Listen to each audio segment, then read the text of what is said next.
আপনারা দেখছেন টাইম বাংলা, খবর এখন সময় মতো।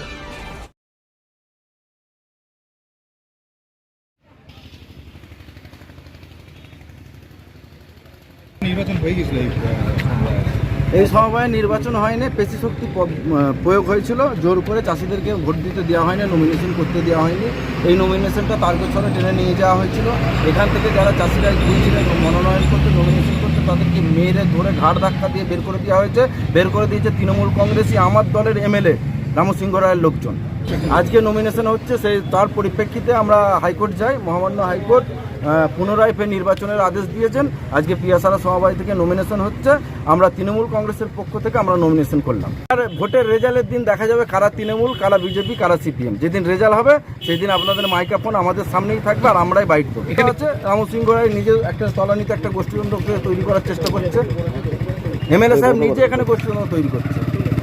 সেই গোষ্ঠীদ্বন্দ্বের লোকেরাই তারা বলছে তৃণমূল।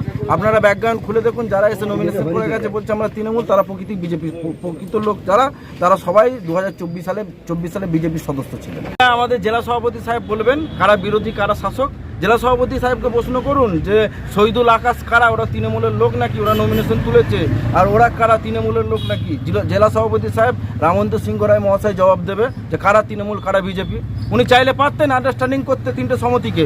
আমাদেরকে যদি একদম ডাইরেক্ট ছুঁড়ে ফেলে দেওয়া হয়, আমরাও তো ঘরে চুপ করে বসে থাকার মানুষ নয়। আমরাও 2026 সালে রামসিংহ রায়কে ছুঁড়ে ফেলে দেবো তারকেশ্বর থেকে। যারা তৃণমূল কংগ্রেসের বঞ্চিত মানুষ, বঞ্চিত কর্মী, তারা রামেন্দ্র সিংহ রায়কে 2026 সালে যদি দল তারকেশ্বরের টিকিট দেয়, তৃণমূলের কর্মীরাই রামসিংহ রায়কে ছুঁড়ে ফেলে দেবে তারকেশ্বর।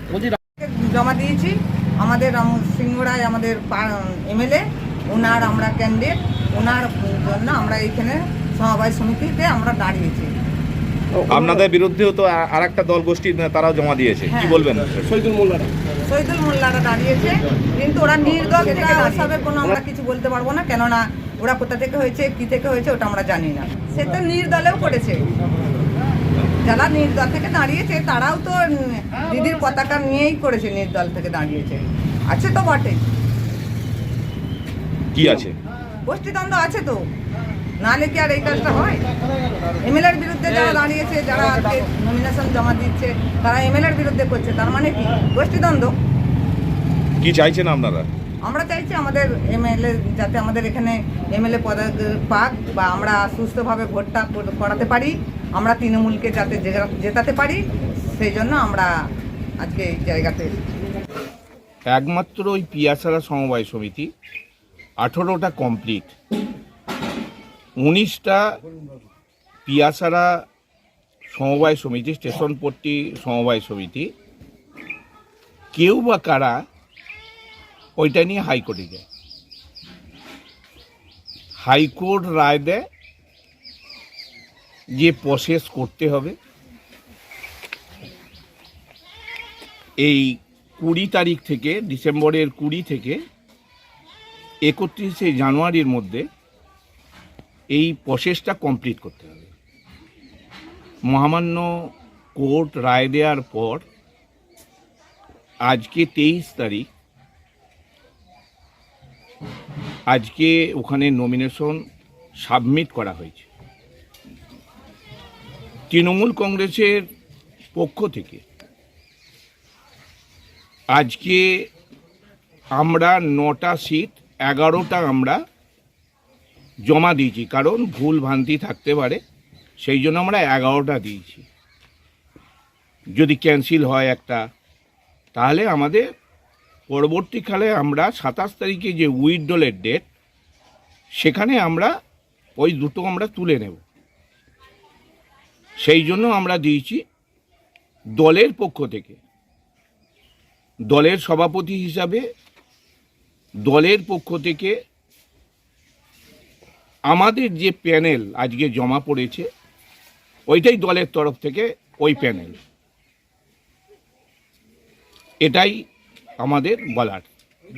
দলের পক্ষ থেকে আজকে নমিনেশন আমরা জমা দিয়েছি, 11 জন ওখানে নমিনেশন ফিল আপ করেছে দলের পক্ষ থেকে, সেখানে আমরা ছিল। দল হিসাবে এখনও ওখানে প্রধান এবং যারা বলছে সেখানে তারা ওই নির্দল প্রধানকে নিয়ে এখনো পর্যন্ত অঞ্চল চালাচ্ছে, তাই কে কি বলল দেখার দরকার নেই। অরিজিনাল এবং তৃণমূল কংগ্রেসের যে প্যানেল, সেই প্যানেলটাই আজকে জমা পড়েছে। কে দাবি করেছে আমার দেখার দরকার নেই, বা আমাদের নয়, করতেই পারে করেছে, ওই নিয়ে আমার কোনো মন্তব্য নেই। আমরা দলের পক্ষ থেকে আমাদের যে নমিনেশন আমরা জমা দিয়েছি সেটাই দলের নমিনেশন। পূর্ণ ভুল বার্তা মানুষের কাছে পৌঁছাচ্ছে। বিধায়ক প্রত্যেকটা মানুষকে নিয়ে, তৃণমূল কংগ্রেসকে নিয়ে প্রত্যেকটা জায়গায় চলছে। একমাত্র ব্যতিক্রম তারা যদি বলে তারা সেটা করেছে, নির্দলকে প্রাধান্য দিয়ে, নির্দলকে জিতিয়ে সেখানে নির্দলের প্রধান, তাহলে তারা কি করল?